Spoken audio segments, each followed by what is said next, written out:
Hello, good morning. Nandito po tayo ngayon sa Off the Hook. Ayan, seafood restaurant. Dahil nag-crave ngayon ang aking kapatid na buntis sa seafood. So, after naming magpa-renew ng passport ni Zion, tumuloy po kami dito. Dali-dali po kami. At ayan, siniserve na ang napakasarap. So, guys, kinuha namin dito is good for 3. Pero tignan nyo naman, dalawa lang kami.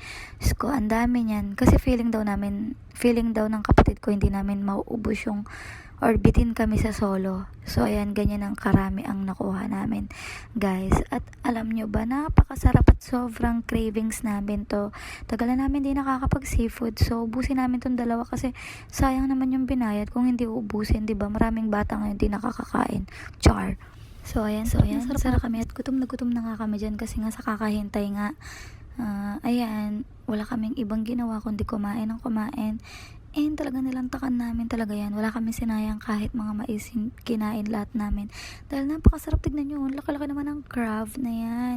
So actually guys, hindi ko talaga ganong mahilig kainin yung crab. Ang mas gusto ko yung hipon at saka yung crab balls, ganyan, mga tahong. Pero yung crab kasi ang hirap niyang kainin guys. Parang nakakagutom lalo. Parang di ka man nabubusog, diba? So, di ako masyadong fan ng crab kasi nga mahirap siyang kainin, mahirap balatan, ang daming proseso, ganyan. So mas gusto ko yung mga hipon. And look guys, yung mga hipon niya ang lalaki guys. And yung mga tahong syempre parang ganito, tahong and hipon, ayan. Sarap na sarap kami dyan. And habang naman si Zion ay kumakain din syempre.